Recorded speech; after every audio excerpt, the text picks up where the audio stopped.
tengo que la IS está en función de otras cosas, que dice que la demanda agregada es igual al consumo, más la inversión, más el gasto público de una economía cerrada. Si esta variable, que es de política fiscal, se incrementa, entonces va a tener una repercusión, porque la IS, esta es la de ley, la IS, cuando la inversión es igual a la... voy a ponerlo por aquí, exacto, cuando la inversión es igual a la otra. En esta IS,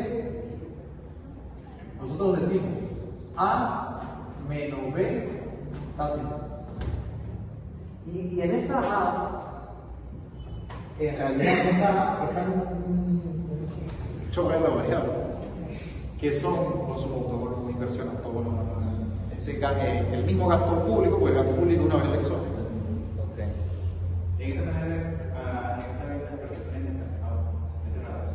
No, pero estoy considerando la cerrada para todavía no entrar con balanza de pago y tipo de interés internacional. Entonces, si aumenta el gasto público, estoy diciendo que aumenta esta autónoma. O sea, aquí están todas las variables que no dependen que no dependen del modelo. Entonces, el gasto público aumenta la presión en las compras, aumenta la actividad económica, política fiscal keynesiana, justamente. Por eso el modelo es neoclásico. O sea, sí, entonces, ¿qué pasa? Este aumento incide en que si el mercado monetario no se ha movido, la oferta pasa de esta situación a esta situación, pero con más tasa de interés. En ese contexto, tú lo que estás llevando en cuenta es que este tránsito, vamos a decir que por aquí, para que me entiendan, vamos a decir que por aquí está el pico oficial. Ese es otro supuesto de que Y no es... Claro, porque en la medida que tú estés más lejos de allá, menor presión inflacionaria tienes. El equivalente a yo haber quitado la variación de los precios. Entonces, si vamos a decir, yo tengo margen de crecimiento, porque ¿qué es lo que ocurre en estas situaciones? Yo estoy en situaciones de equilibrio con desempleo estable. Entonces, todo tiene que ver con la geografía. ¿Por qué? Porque si yo, por caso, el gobierno hace uso de sus mecanismos para aumentar la producción y el mercado monetario no se ha movido, tiene un incremento, este incremento de la tasa, que tiene unas repercusiones con la inversión, porque fíjense ustedes que esta tasa de interés afecta de nueva cuenta a la IS. Entonces, si aumenta la tasa de interés, va a depender de este parámetro qué tanto me afecta que este aumento inicial me represente. Voy a poner este caso, o que esto sea un aumento, o que esto sea un aumento más pequeño del inicial, o que esto quede parte. O puede inclusive más bien caer. Son como 4 posibilidades. Porque cuando aumenta la tasa... Sí, claro, por supuesto, depende de la inversión. ¿Por qué? Porque, ¿qué es lo que tú estás diciendo en el modelo IS? Que la I está en función de la tasa de peso. Y básicamente el modelo de Nixon. O sea, lo que veíamos de la acumulación de Nixon. Que la inversión digamos, responde de forma inversa con la tasa de interés. Entonces, claro, si la tasa de interés aumenta por este efecto de la expansión de la actividad económica, se ahorra más. Se ahorra más. Pero, exacto, se ahorra más. Pero esa inversión menos puede retrotraer la IS. Es como si este aumento en el gasto tuviese alguna repercusión posterior en que caiga la inversión. Ahora, mi pregunta es, con este contexto, ese aumento del ahorro y disminución de la inversión ocurre independientemente si aumentamos la masa monetaria o no. No, porque nótese que en este primer momento yo estoy aquí. Okay. Entonces, ¿cómo Entonces, calcular para no pasarnos de hacer dinero? ¿Cómo podemos calcular? Porque hay que aumentar la oferta monetaria para caer en el equilibrio nuevamente. No, porque vamos a suponer que el Banco Central quiere volver a la tasa anterior. Bueno, expande la base monetaria para llegar hasta aquella situación en la cual se financie el gasto y aumente la cantidad de dinero de tal forma, de tal manera, que yo pueda, palabras más, palabras menos, llegar a este punto. Oye, debe haber traído otro color. Bueno.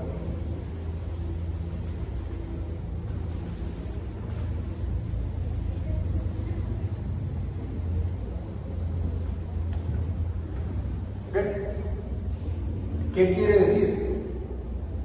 Que la política monetaria, en teoría, en esta teoría, que parece como un mundo ideal, es decir, si la realidad fuera así, no habría problemas económicos. No habría problemas económicos. Quiero decir, nunca, o básicamente, habría crecimiento eterno. Porque, ¿qué es lo que tú estás viendo? Que la política fiscal, en este caso, aumenta la actividad económica.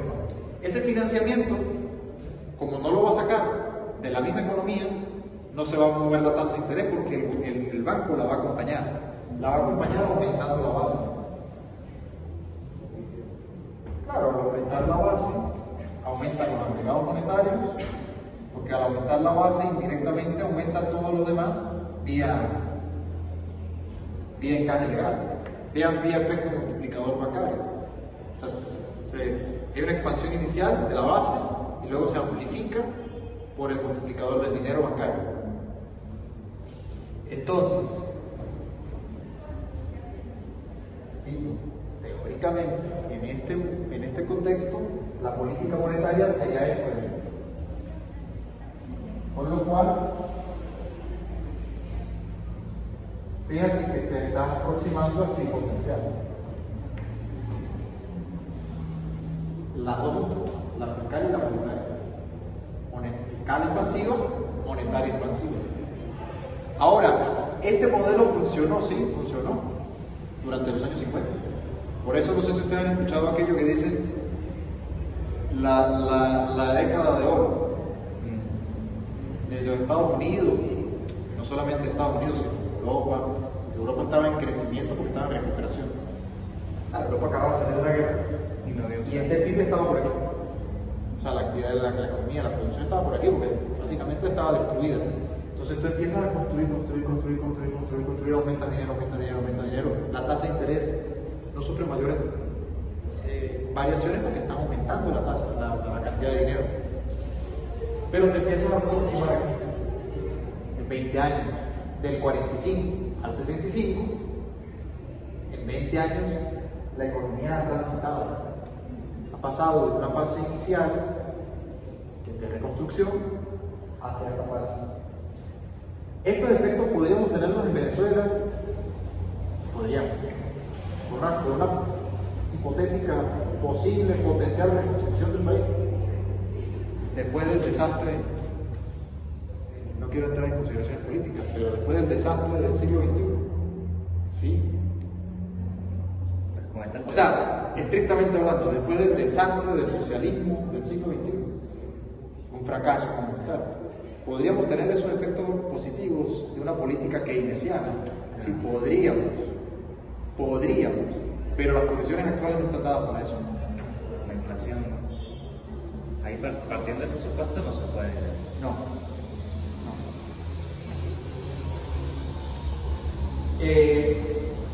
Con lo cual, aunque este modelo es muy atractivo por las bondades que representa, tengo que tomarlo con pinzas. Se lo dije hace una clase cuando le empecé a hablar de los modelos keynesianos.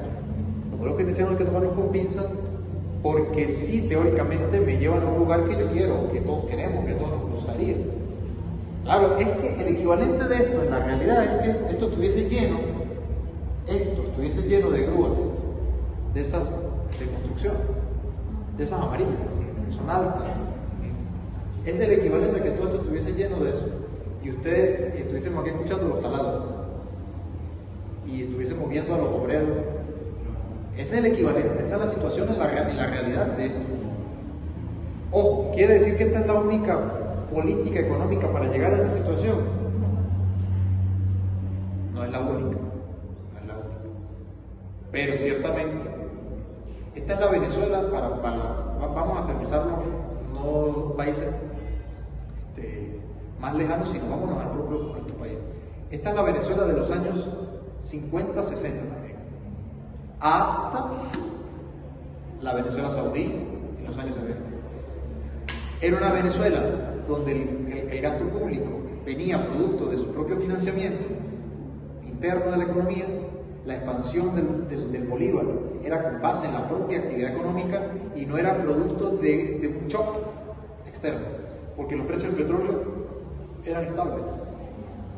Repito, es que no había inflación. Entonces, en ese contexto, tú tenías un mundo más simple, más sencillo. Si ustedes les preguntan, porque estas conversaciones yo las he tenido con personas más adultas, con mis padres, ni siquiera mis padres, porque mis padres ya vivieron, primero que los padres de ustedes deben ser contemporáneos conmigo, y vivieron fue ya la Venezuela loca. Pero los abuelos y los tíos más, yo he hablado con esas personas y dicen que en los años 60 y 50 se vivía en Venezuela muy bien. Un profesor aquí en la universidad ganaba cerca de $5.000 de esa época, que a día de hoy son como 15.000. O sea, ganaban muy bien, el poder adquisitivo. Todas esas urbanizaciones, Santa María, Belenzate, se existieron en esa época. Y era una economía precisamente la que funcionaba. Por eso es que yo también entiendo a los economistas keynesianos. Porque claro, cuando tú ves que algo funciona, es muy difícil tú luego ver que eso puede fallar. Bueno, la realidad demostró que sí puede fallar y de hecho falla. Porque todo tiene que ver con esta parte. Esa parte de aquí, en este contexto, ¿qué hora es? 9:50.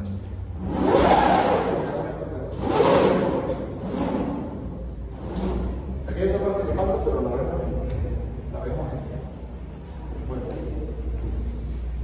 Con respecto a la curva de Phillips, yo voy a poner así.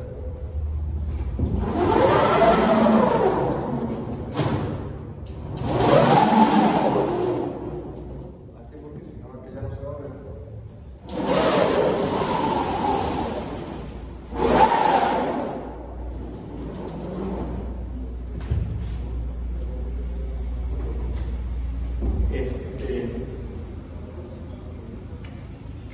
Como tú estás expandiendo la política, tanto la monetaria como la fiscal, en términos de la economía real, ¿okay? Que digamos sería la curva de Phillips tradicional, tú tienes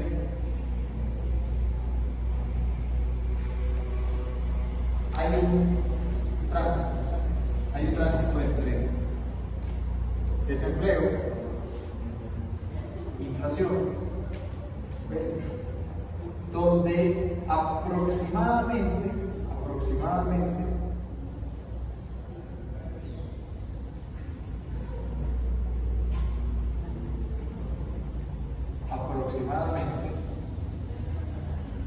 en ese mundo con alto desempleo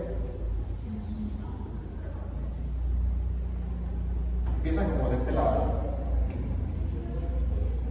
Y si tú pasas para acá,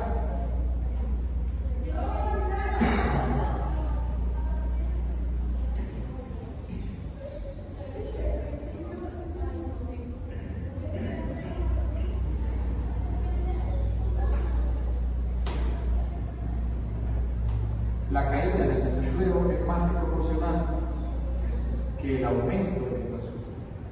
Porque están en esta fase. ¿Okay? Están en esa fase en la que tú puedes sacrificar poca inflación a cambio de mucha actividad económica. ¿Ok? Estás en esa situación económica. Pero tú sigues transitando. Tú sigues transitando. Y luego entonces la inflación empieza a hacerse sensible. Pierde rigidez y comienza a tener sensibilidad. Entonces ya llega un punto en el límite en el que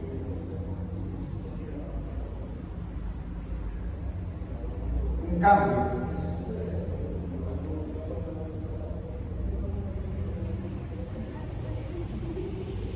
muy pequeño del desempleo involucra mucha inflación. implica un cambio más institucional. Y con política monetaria. Vamos a poner esta aquí pequeñita. Y esta vamos a poner aquí en alto para que se entienda lo que yo quiero decir. Y aquí al contrario. Y esto tiene que ser pequeño. Mientras que este aumento aquí es más proporcional.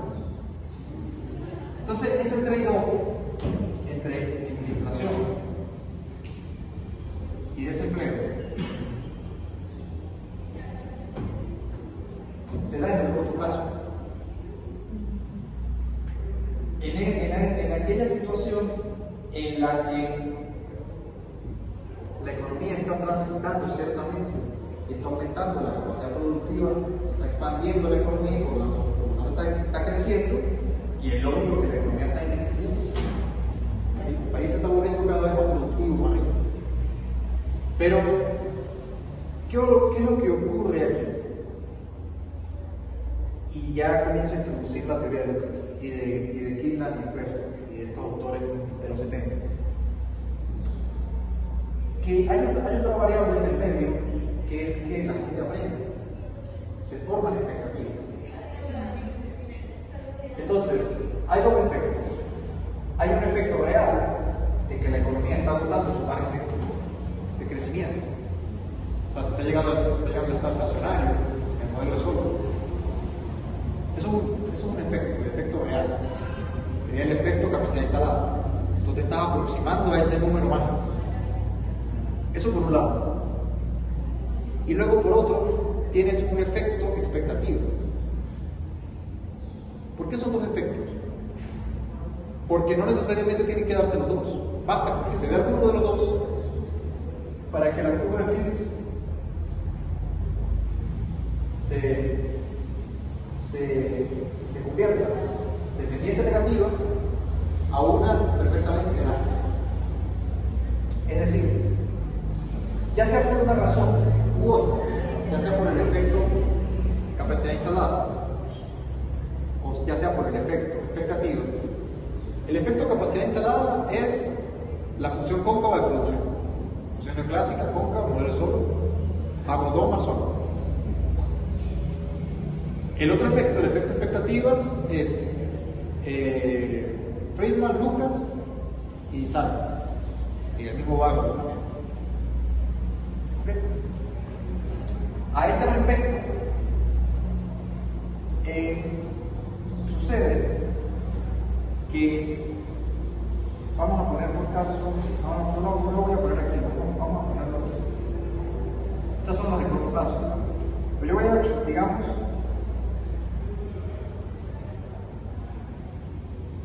a establecer una de largo plazo, donde este nivel de empleo de aquí se llama tasa natural de desempleo.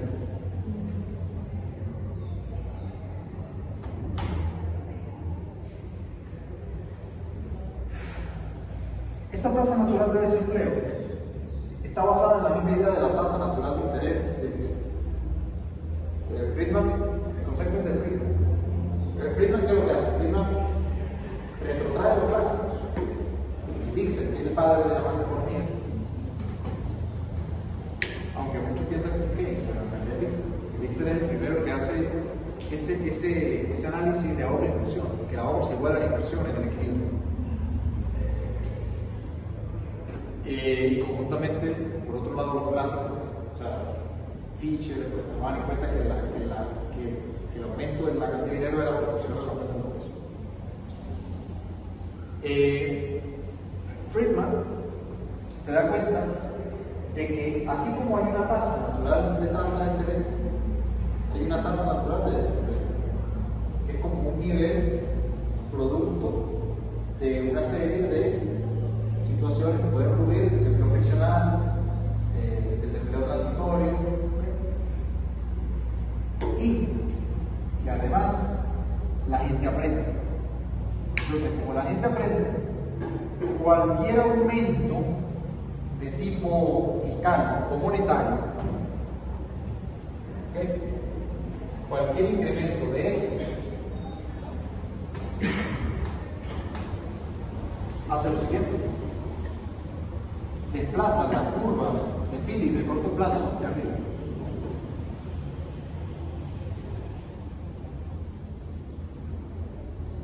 Ese desplazamiento de la curva de Phillips hacia arriba lo que implica es que tú vas a encontrar una situación básicamente con el mismo nivel de desempleo, pero con más inflación. Y si tú sigues insistiendo en esa política, cada vez más inflación.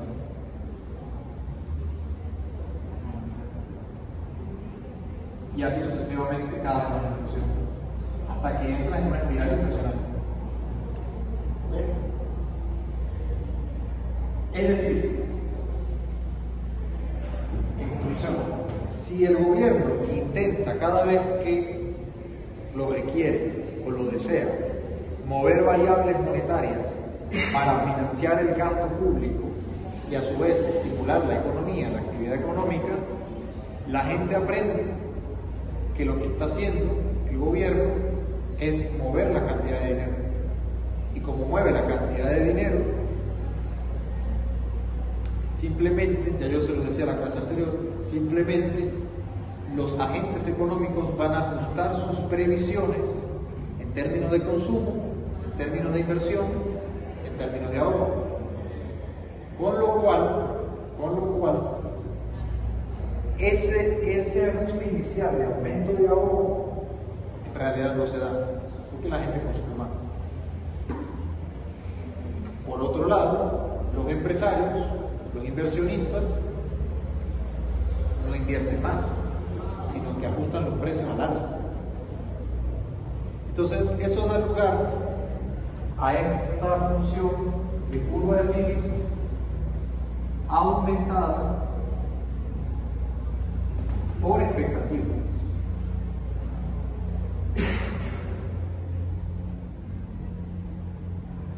Por expectativas.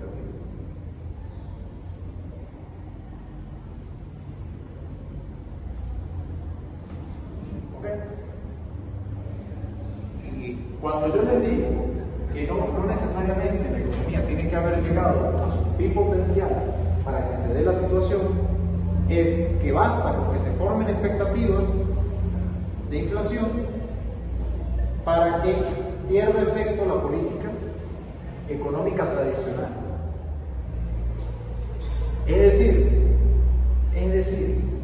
esto es una explicación teórica del por qué esto no funciona para siempre.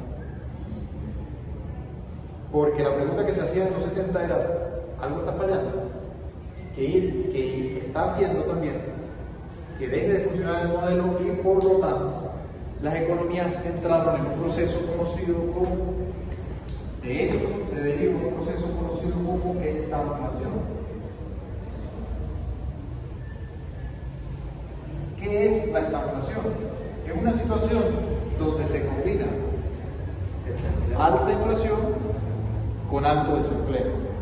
Decir alto desempleo no es otra cosa que yo indirectamente decir que se estanca la actividad económica. O sea, la economía se estanca aquí.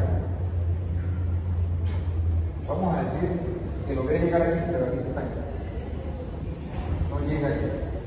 Por lo tanto, no logra reducir el desempleo al mínimo. Aunque sea a costa de una alta inflación, no lo consigue.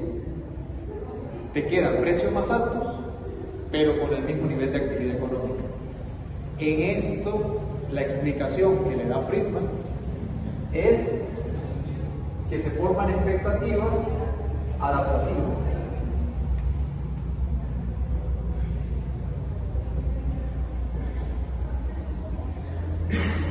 Se forman expectativas adaptativas. Por eso les hablo de los efectos.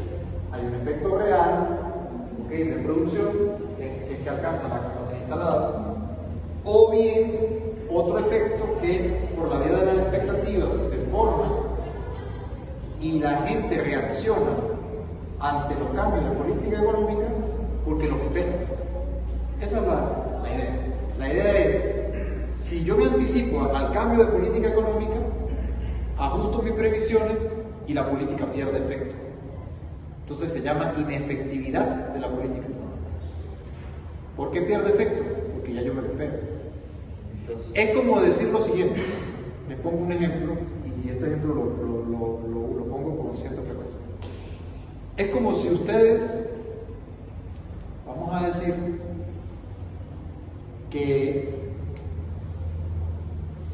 esto es un ejemplo que le pasa, creo que a la mayoría cuando tiene novio o tiene novia y queda para salir con ella, con él, depende del caso. Y resulta que una de las personas queda en recoger a la otra o encontrarse con la otra, y la otra se demora.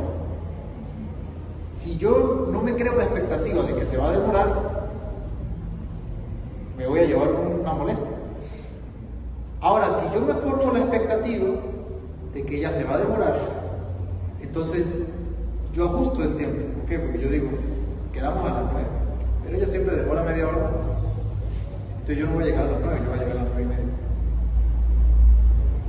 Esta es la idea. Si la gente no se espera la política económica, tiene efectos. Efectos que no te esperan. Pero si tú te los formas, las expectativas, tú te adaptas. Entonces tú te previenes. ¿Y cómo te previenes? Te anticipas. Y al anticiparse, pierde toda la efectividad lo que el gobierno pretendía, que era hacer motivar la economía.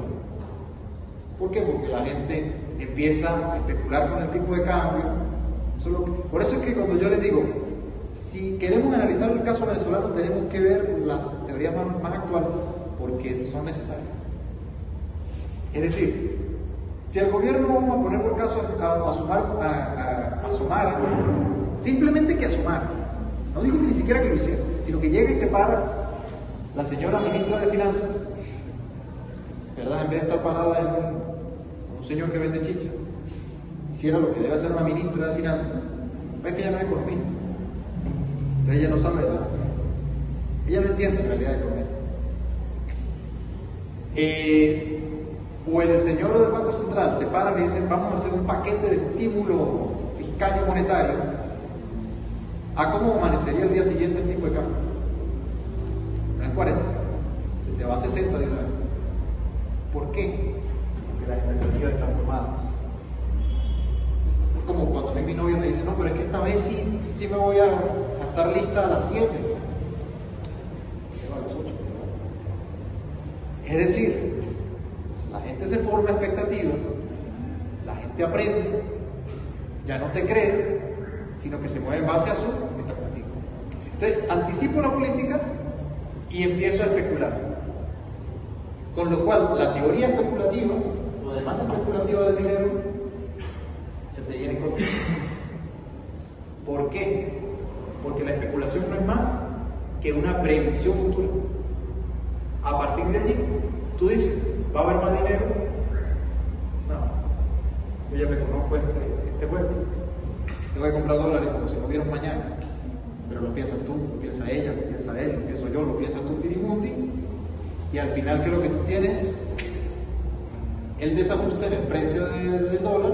Se te va para arriba el precio del dólar. La economía se vuelve un caos. Básicamente 2015, 2020. Economía venezolana. Hasta que pulverizas la credibilidad, pulverizas la moneda y entras en una economía dolarizada, donde ya pierdes soberanía monetaria. Y al perder soberanía monetaria, lo peor que le puede pasar a la economía. Perder soberanía monetaria.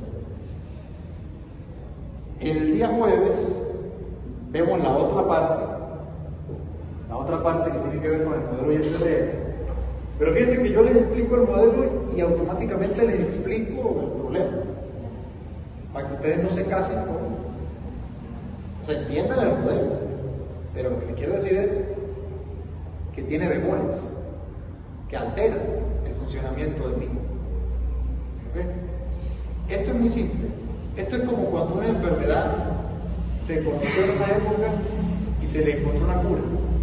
Y luego resulta que a esa cura se le encontraron efectos colaterales, pero que en ese momento no se conocían. Entonces toca volver a estudiar. Y eso fue lo que hicieron los economistas en los años 70. Aquí hay un problema, tenemos que volver a la teoría. Hay que revisionar la teoría, volver a estimar, volver a modelizar, volver a revisar toda la teoría para ya entonces tener otra política. Y así es como vamos evolucionando en el tránsito de la teoría monetaria hasta llegar a la política de los años 90 y la que más se sigue usando. En síntesis, se podría decir que esta mayor demanda de dinero ajustada por una mayor oferta para que esté en la misma tasa de interés sirve hasta que se llega a la tasa natural de desempleo, porque si se sigue haciendo, se cae en un proceso de estanflación. Exacto. O bien, ni siquiera pues, no necesitan llegar hasta la tasa natural de desempleo. Basta con que hayan expectativas formadas tan sólidas que aún con alto desempleo no hay posibilidad de margen de maniobra. Yo lo que explico mucho parece que hay margen de desempleo más que de inflación. Exactamente. ¿Cómo se soluciona esto? Ya les adelanto.